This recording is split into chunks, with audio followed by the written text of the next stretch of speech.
Kita punya trauma, entah itu fiktif, entah nyata, entah apalah. Kita punya trauma kasus Siti Jenar.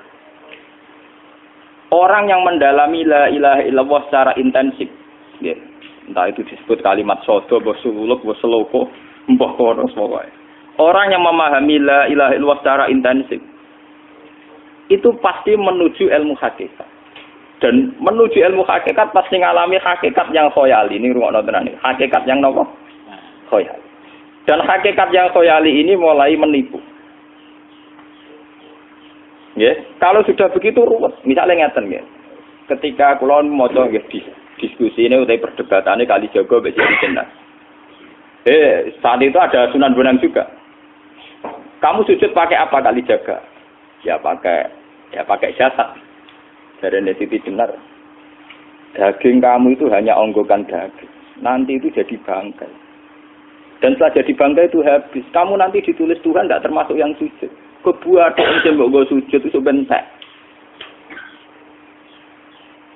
Mikir kan juga. Rugi ke sujud mbek bathuk mbek tangan. Jasad sampeyan kuntek. Ora ana sing crita kowe nak sujud mergo jasad itu mau sampeyan dadi bang.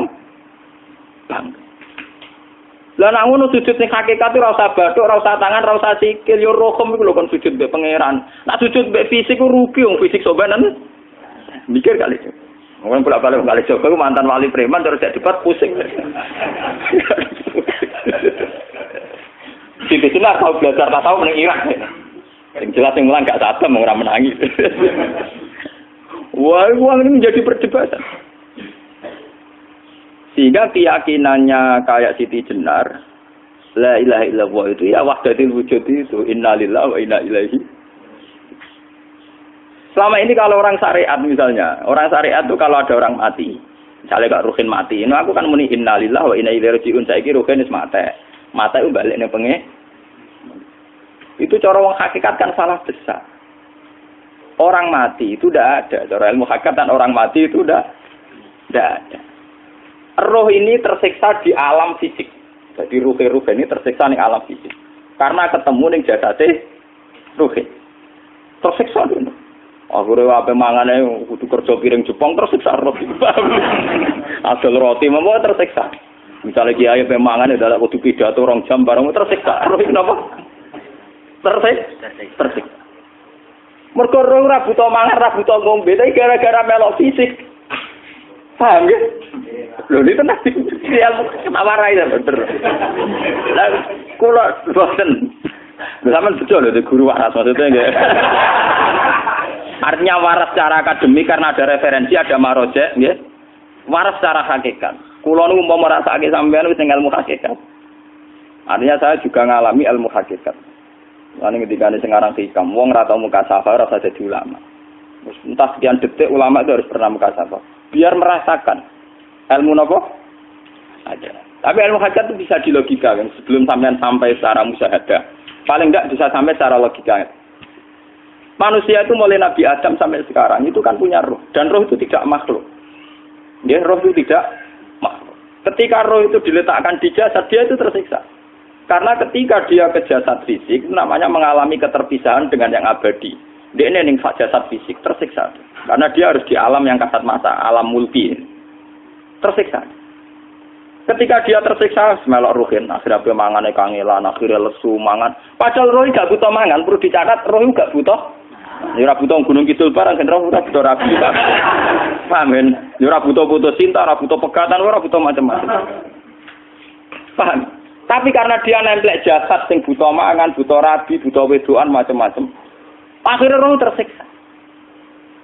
Suatu saat kalau roh ini dalam bahasa manusia mati, ini dalam bahasa manusia mati. Ini hakikatnya roh itu tidak mati, dia kembali ke habitatnya. Ini disebut innalillah. Kita ini dari awal ya dengan Allah. Wa inna ilaihi juga kemudian nanti kita pasti kembali ke Allah.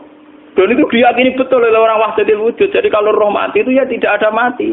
Terus sekarang itu kembali karena sudah lama mengalami keterpisahan mergo melok fisik-fisik dak ono kerja dasinan, ono nggo proposal lan ruwet to roh melok.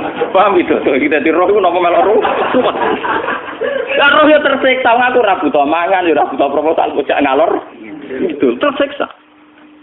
Makanya dalam cerita-cerita Jalaluddin Rumi yang otentik di kitab-kitab begitu. Ketika beliau mau meninggal, muridnya itu nangis. Dari Jalaluddin Rumi, kamu jangan nangisi saya ini mau pesta, saya ini mau pesta perkawinan. Kamu tidak merasakan penyesalan saya. Saya ini lama menyesal karena harus hidup bersama kamu. Terus saya ini tersiksa karena ngalami alam yang rusak, yang fana.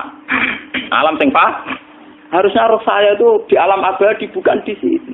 Maka jangan tangisi kematian saya. Kematian saya adalah kembalinya roh ke habitatnya.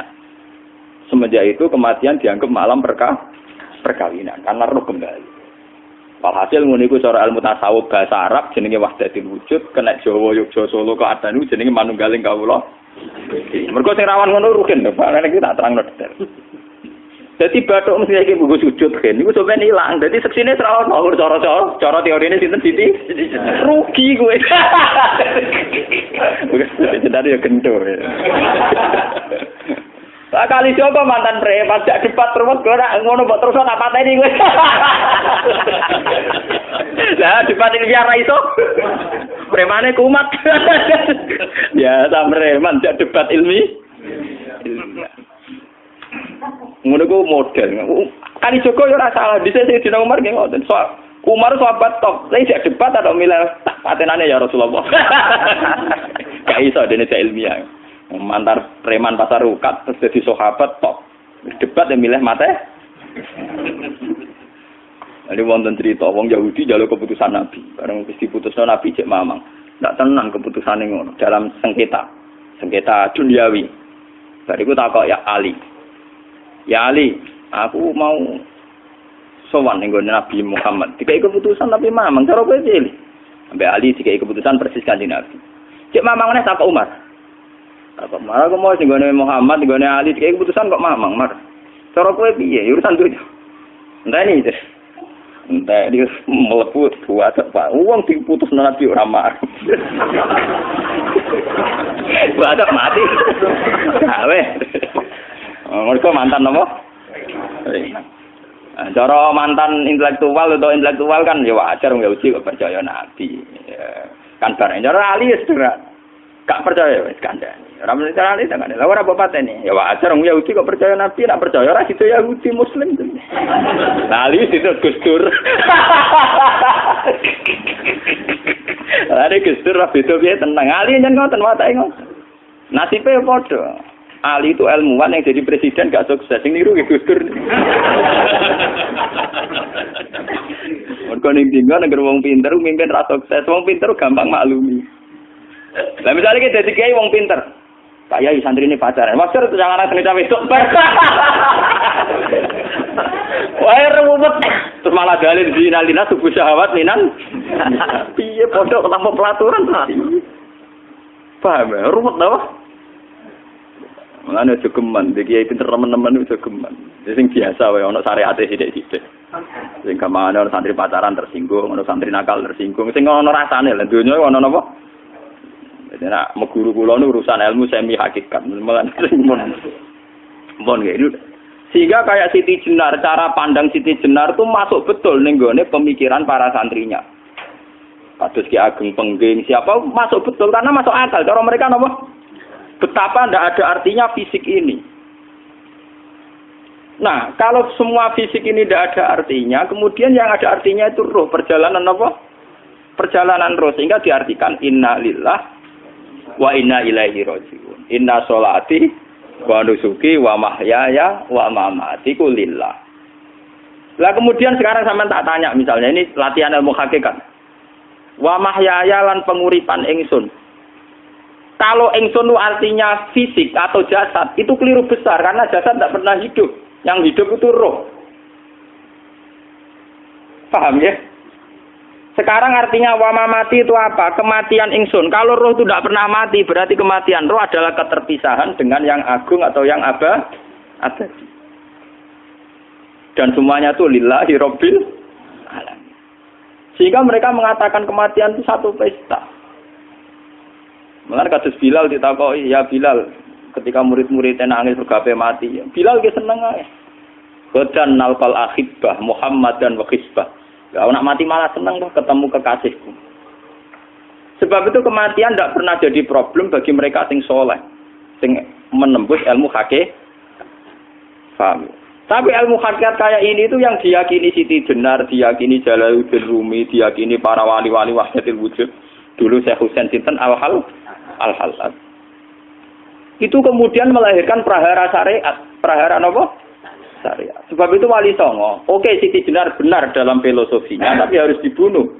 Karena menjadi prahara syariat.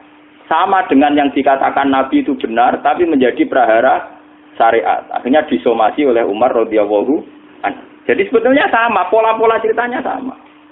Intinya sebuah ilmu hakikat harus dikawal napa? Syariat. Nggih kula bolak-balik, contoh paling gampang wit pisang. Wong nak mangan gedang kulitnya tetap dibuang. Tapi umpama gedang dari awal ora usah kulit, ra sido dadi gedang. Paham nggih? Meskipun kon ape dipangan ya dibuang. Tapi kita tidak bisa membayangkan pisang dari awal tanpa napa? Mbah kekeringan, mbah bosok, mbah ra sido dadi napa? Pisang. Terus pentingnya syariat lagi begini, gitu. Malah penting ngaji wali-wali syariat yang pinter kados Sunan Kudus, kados Sunan Bonang. Andai kan tidak ada syariat itu dunia pun mesti rusak. Contoh paling gampang masalah pornografi, porno aksi. Jadi jenar aja omongi ngono ibu ngakak-ngakak deh. Dari pangeran wis pirsa, kowe nek klambi pangeran ora tentora ya ora usah klambenan. Wong ora ana gunane. Kalau yang paling penting itu nazarullah, kenapa kowe klambenan barang? Wong kowe klambenan ora pangeran tetep pirsa. Nyatane si jenar nak mulang nggih coba klambenan nah intine napa? Dinya ada nabi Sunan Bonang. Nah, aku percaya kabeh nazarullah ora usah napa? Klambenan. Tetapi teori ora usah klambenan iki dinggo tenan. Mulane nek pas do wiridan aliran sesat ciri utama. Ora klambenan tenan. Lah ruwet to. Lho iki tenan iki cerita. Iki pentingnya ngaji nggih. Ben sampean ngerti variasi riwayat kemudian kita orang syariat harus kayak apa, kemudian kenapa menjadi aliran wahdatil wujud. Lah terus kita ini kan orang syariat. Memang kelemahan orang syariat itu akeh kok sampean-sampean siji mesti ra kramat. Modele ora di duwe bingung, ruwet. Urip wong syariat lho apa? Dineng bojo wedi, dineng tangga wedi, pengaruhe menurun. Pancen orang syariat itu banyak kriminal tauhidnya itu memang jelas. Malah kiai-kiai fikih nak ketemu kiai-kiai sing setengah jadah peti mergo iso nebak atine. Ndekne meriang langsung. Sing kiai ora tau salat keramat padahal ngambungan wong. Sing dina salat 4 waktu kok ora tau keramat. Wong ape buah utang tanggane keramat apane? Sing kono ngawur-ngawur sowan pirang. Meriang mulai wong syariat ngadepi wong hakikat napa? Mulane jogeman dadi wong syariat sing ngene iku bahaya. Nah kula mboten ngarah. Sampai dadi wong syariat sing ra keramat.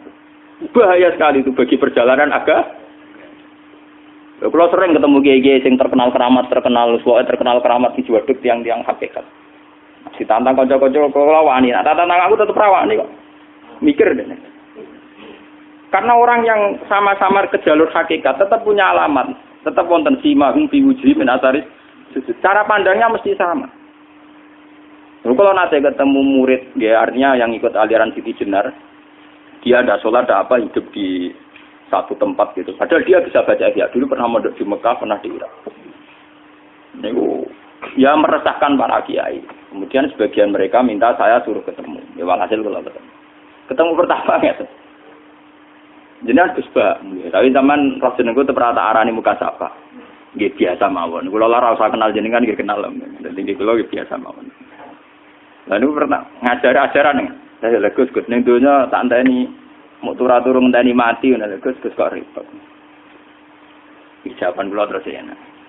Sampai jare wong hakikat wong ngenteni mati barang. Ya mati yo saiki iku. Ora usah ngenteni saiki padha-padha wis napa? Wis mati. Ya saiki wis padha-padha wis urip. Wis padha kabeh. Nah cara ilmu hakikat itu kan terus sama semua. Napa? Sama semua. Tadi makanya itu tadi. Kalau baleni malaikat, logika hakikat itu begitu ya. Roh itu ditiupkan oleh Tuhan ke kita. Kemudian roh karena ikut alam fisik, alam jasad, roh ngalami yang kita alami. Nggih. Ketika roh ngalami yang kita alami, dia tersiksa. Nah, ketika roh sudah terpisah dari jasad yang mengekang, yang memenjara ini, dia senang terus kembali ke Tuhan. Ini disebut innalillahi wa inna ilaihi. Lah jasad ini kemudian menurut ilmu hakikat enggak ada gunanya sama sekali total. Hilang di telan tanah. Lah kalau begitu jasad iki nak mbok agul-agulan, Gusti bathuk kula tak nggo sujud tangan kula ndi buktine tangan wis ora ana. Bathuk wis ora. Mulane dari Siti Jenar, hanya wali bodoh kayak kalian yang punya ajaran bodoh begitu. Malah rasupan terus. Mulane Sunan Kalijaga semangat kon mateni mergo tambah omongane glodro nduk ndi. Tapi yang enggak disadari Siti Jenar yaitu tadi. Inti dari ilmu hakikat itu kan tunduk sama kersane Tuhan. Kalau sudah tunduk pada kersane Tuhan, kalau kersane Tuhan roh kita harus di jasad. Dan wujud jasad kita ini juga karena kehendak Tuhan. Kenapa yang wujudnya jasad yang karena kehendak Tuhan engkau ingkari? Sementara wujudnya roh tidak kamu ingkari. Toh wujudnya jasad ya bi iradatillah wa bi masyiatillah. Wujudnya roh ya bi masyiatillah wa iradatillah. Harusnya fungsi jasad juga harus kamu akui toh Siti Jenar. Wong sekarang kita punya jasad ya bukan karena kita, karena kehendak Allah. Kenapa kamu ingkari? Berarti kamu ingkari kehendak meneng Siti Jenar.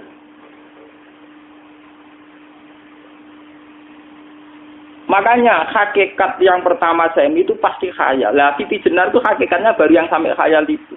Jika dia tersesat. Sebetulnya kalau sudah hakikat beneran itu tidak perlu khayal begitu.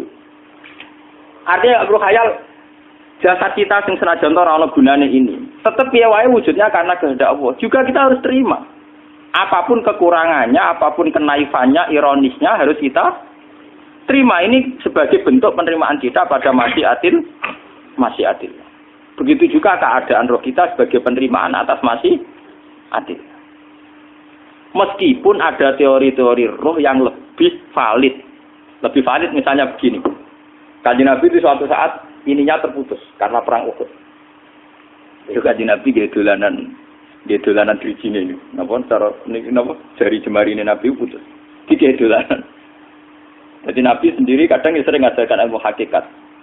Hal lagi illa usbun udmiyat wa fi sabilillahi ma lafitu. Kowe ora trimo fisik, bentuk fisik jari jemari sing ditebir berdarah. Tapi nak kowe wis fisabilillah ayo wis balik ning habitatem. Sehingga kenapa para sahabat itu ketika dicincang, ketika putus tangannya, putus kakinya, sahabat yang usul ke ilmu hakikat itu malah senang. Karena jasad kita ini kan ila sabilillah menuju jalan Tuhan. Sekali dia sudah terluka fisabilillah itu sudah menemukan formatnya. Cara teori Cina sudah menemukan formasinya. Paham gitu? Ora kok malah ngeluh itu berarti goblok nek ngeluh paham no? Paham napa? Jadi, makanya Nabi ngertikan ya itu sudah ketemu formatnya. Ketika rohnya para syuhada nanti kembali ke Tuhan ya ketemu formatnya lagi. Itu disebut wala taqulu lima yuqtalu fi sabilillah. Dia tidak mati sesuai formasi awal, yaitu roh kembali ke Tuhan dan jasad ikut mengawal. Nah itu Nabi kadang ya pakai ilmu hakikat begitu. Mulane kula bolak-balik matur, kula nunggis mulai umur 20 tahun napa pinten. Kula asline nggih gadah penyakit dan ekstrim penyakit saya. Sampai saat ini kula nak ngobatno ndak lebih 50% nggih karena saya tetap berpikir. Misalnya cara syariat kan berubah, tapi cara hakikat apa betul keberadaan saya di alam ini penting. Sehingga aku kepengen urip tak bela-belani ngantek atusan juta. Jangan-jangan penting mati ikuti bang uripku. Lah nak ngono lha apa tak bela-belani? Entek atusan juta. Jadi misalnya kita berobat ya mau ya dari nabi kan berobat ya berobat. Pokoknya kita Islam masih mau gerutu kadang orang paham. Sekali kamu mengamati dengan sisi hakikat. Coba sekarang sampean pikir, coba sekarang nggak pakai logika hakikat, pakai logika syariat saja. Saya ini misalnya asetnya 10 juta, misalnya, saya punya aset 10 juta. Tapi misalnya aku rugi nawan atau dipengaruhi di masa depan sama nih, kalau kulo kan sangane cara teori di masa. Misalnya kulo rugi, artinya kere di duit 10 juta aset. Tujuan saya sembuh kan supaya aku iso sembuh sehat, engkau iso kerja untuk anak. Tapi karena saya sakit nanti operasi tidak 10 juta. Operasi tidak 10 juta. Wong aku repera mesti iso marisi anak. Apa meneh nek dhuwit 10 juta tak ada gue berobat malah jelas ra iso marisi. Lah nek ngono penting matiku ya dibang 10 juta.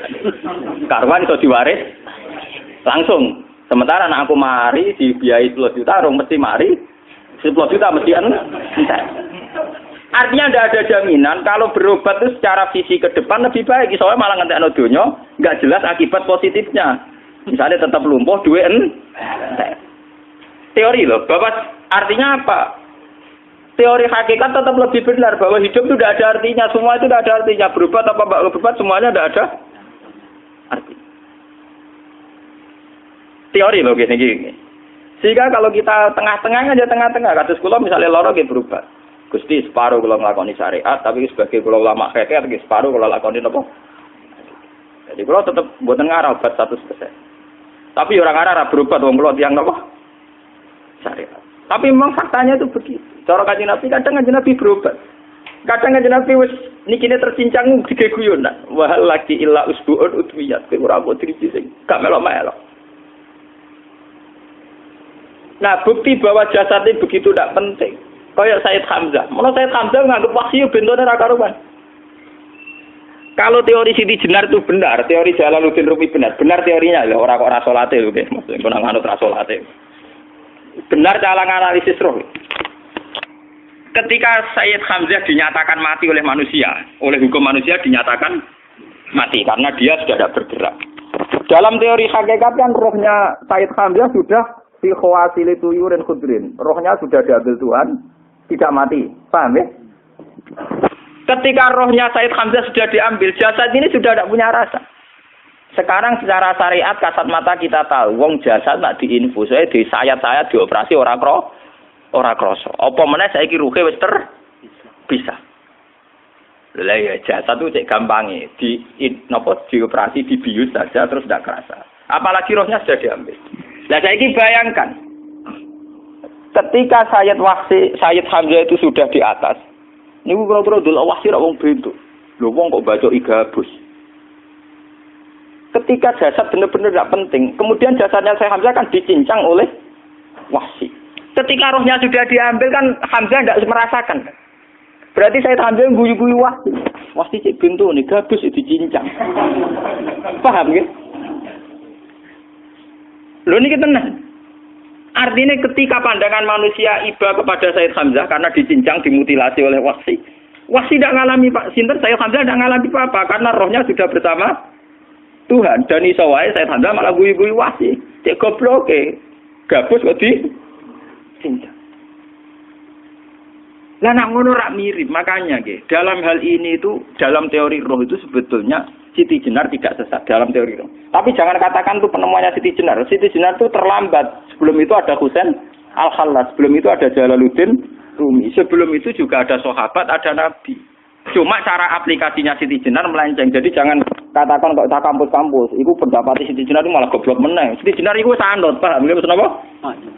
Wis sanut. Nah, teori yang sama terjadi pada Yesus Kristus. Ketika Yesus misalnya secara lahir dicincang, dimutilasi, diapakan oleh orang Yahudi.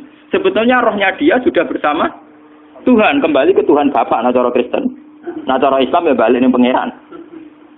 Andaikan itu iya, itu ya ada masalah karena hakikatnya dia tidak dicincang, tidak dibunuh. Andaikan iya lah, tentu menurut Islam yang dibunuh Yudas atau siapa itu yang masuk piala. Tapi sama sebetulnya teorinya sama. Kalaupun iya ada masalah. Oke, kalau misalnya Nabi Isa karena ada kontroversi menyangkut dia atau Yudas. Sekarang yang Zakaria dan Yahya. Zakaria Yahya itu dicincang betul oleh orang Yahudi, matinya dimutilasi. Tapi dia tidak apa-apa. Karena ketika beliau dicincang, rohnya sudah diambil. Ini rumah tenan kan, bener untuk kendel mati paham kan ya. Jadi maksudnya ini kalau ajari, nak mati itu tidak problem. Ini kalau urip betul. Nah ini bersamaan paham ya. Kaitan la ilaha illallah ini nanti semuanya sama kaitan sama apa? La ilaha illallah. Ini nanti ujungnya sama dengan la ilaha illallah. Begitu juga seterusnya. Misalnya Yahya kalian sinten? Zakaria. Ketika Tuhan ditanya, jadi tenggene alam malakut pengiran ditakok, ya Allah, Yahya dan Zakaria itu kan hamba pilihan engkau. Ketika dicincang kok jenengan biarkan. Endi Yahya Zakaria dicincang? Aku iku ora goblok dari pengiran. Sedurunge dekne dicincang jasate ruhe tak jupuk. Dadi dekne ora krasa blas. Begitu juga ning tafsir-tafsir sampean lihat wa Maryama. Sayyidah Maryam yang istrinya Fir'aun. Itu kan dia iman sama Nabi Musa. Asiyah, ya. Asiyah imro'ati napa? Fir'aun. Asiyah imro'ati Fir'aun, ya. Itu kan dihukum oleh Fir'aun. Ketika mau ditumpahi napa? Batu besar. Iku Allah ketika di pangeran, ya malaikal mauti, cepat ambil rohnya sebelum dihunjami batu besar. Terus rohnya diambil. Sebab itu dalam hukum Tuhan, Tuhan itu tidak merasa bahwa Tuhan membiarkan Asiyah, membiarkan Hamzah, membiarkan Yahya, membiarkan Zakaria. Dalam hukum Tuhan, semua orang ini roh-roh terhormat. Akhirnya nak anggo teori iki sing nyincang malah goblok, wong gabus goblok cincang ngono. Nak anggo teori iki malah berbalik, sing goblok sing nyincang. Paham? Yo ora kok sesuai sampean kiaskan saja. Wong dibius wae disayat-sayat gak krasa. Kaya apa nak ruhe bener-bener wis tercabut terpisah. Rasane ning ndi? Iku sing disebut wala taqulu limayuk talu fi sabilillah napa? Lah kemudian roh ini kemana? Nah, roh itu sudah menyatu dengan kalimat tauhid. Mesti roh itu bersaksi la ilaha illallah. Itu sing disebut ning alam roh ketika Allah tanya alastu birabbikum mesti qalu bala. Mesti mereka jawabnya apa? Bala. Karena alam roh tentu lebih mudah bersaksi akan keberhadiran dan keeksistensi Tuhan Allah Subhanahu wa taala. Paham ya ini zaman penting. Nah, ketika kalimat tauhid sudah menyatu kayak begini, itu mesti kalimat tauhid sing mesti langsung untuk swarga. Itu dimaksud Nabi mustaiqinan biha qalbu mukhlishon biha qalbu. Ati itu qalbu kan enggak bisa kamu artikan jantung atau liver kayak teori modern sekarang. Misalnya qalbun itu apa? Jadi kiai qalbun itu jantung. Nak ngono beda mek liver. Lah nek liver apa kabidun niku akal-akalan aja padha ora paham. Bahasa kolbun, fikrun, aklun itu sesuatu yang misteri. Roh ini kemudian dengan kalimat tauhid sudah menyatu disebut mukhlishon biha kolbu. Ada tingkat kemurnian hubungan roh dengan kalimat tauhid. Lah kalau begitu pasti dakhalal jannah. Karena tidak mungkin kalimat tauhid kok di neraka. Lah ini ngomong masalah-masalah hakikat. Wong sing gak tahu petualangan hakikat, momene sing sering bingung bakas duit, bayar kredit, utang jatuh tempo, ora usah melok mikir, utek wis entek go mikir duit.